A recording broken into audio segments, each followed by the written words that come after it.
কুড়িগ্রামের নবনির্বাচিত যে এমপি অর্থাৎ কুড়িগ্রাম 2 আসনের এমপি ডক্টর আতিক মুজাহিদ তিনি আজকে এই যে আসলে সাধারণ মানুষ বিশেষ করে আপনার বিভিন্ন পেশাজীবীর মানুষ শিক্ষক সাংবাদিক তারপর আপনার রাজনীতিবিদ থেকে শুরু করে অন্যান্য আসলে বিভিন্ন পেশায় যে মানুষজন আছে তাদেরকে নিয়ে এই যে একটা ছায়া সংসদের মতো যে সংসদটি করছেন সেই সংসদে বলা হচ্ছে যে কুড়িগ্রামের বিভিন্ন সমস্যা তারা তুলে ধরছেন এবং সেই সমস্যাগুলি তিনি শুনছেন।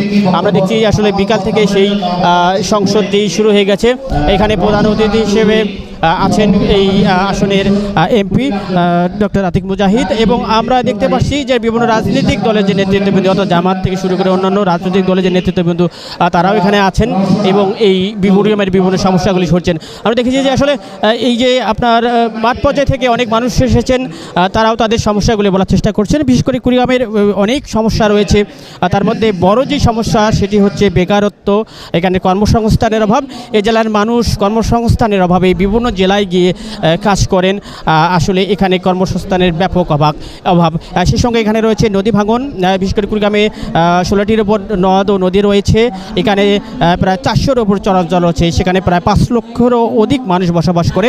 আর সেসব মানুষের শিক্ষা স্বাস্থ্য যোগাযোগ থেকে শুরু করে সব বিষয়ে তারা কিন্তু এখনও পিছিয়ে আছে। তাদের জীবনমান উন্নয়নে আসলে দরকার প্রয়োজনীয় পদক্ষেপ। সেই সঙ্গে আসলে কুড়িগ্রামের আরও যে সমস্যাটি সেটি হচ্ছে এখানে একটি হাসপাতাল রয়েছে সদর হসপিটাল, আর সেখানে অনেক সমস্যা, সেখানে ডাক্তার সংকট, সেখানে পরিষ্কার পরিচ্ছন্নতার সংকট রয়েছে।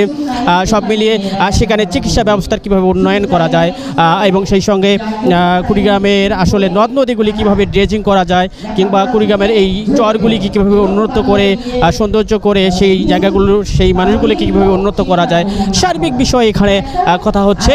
এই বিভিন্ন মানুষজন সেই কথাগুলো বলার চেষ্টা করছে এবং যিনি এমপি আছেন তিনিও বলার চেষ্টা করছেন যে আসলে বিশেষভাবে তিনি এই সমস্যাগুলি শুনে তিনি নিজেও সংসদে আগামীতে যাবেন, সেই সমস্যাগুলি সমাধানে তিনি প্রয়োজনীয় যে ব্যবস্থা যে কাজ সেগুলি তিনি করার চেষ্টা করবেন। বিকাল থেকে শুরু হয়ে গেছে এই সংসদ, এখন সন্ধ্যা পর্যন্ত চলছে আর রাত পর্যন্ত হয়তো চলবে এবং এই যে এখানে যে সমস্যাগুলি উঠে আসবে সেটি সমাধানে তিনি সরকারকে সংসদে গিয়ে চাপ দেবেন, কথা বলবেন, সেই সমস্যাগুলি সমাধানের মধ্য দিয়ে কুড়িগ্রাম একটি উন্নত জেলা হতে হবে। অর্থাৎ বিগত যে আমরা বলে রাখি সেটি হচ্ছে কুড়িগ্রাম জেলা সবসময় দারিদ্র্য সীমার নিচে বসবাস করেছিল। সবসময় এখানকার মানুষের জীবনমান একেবারে অন্যান্য জেলার চেয়ে খুবই উন্নত।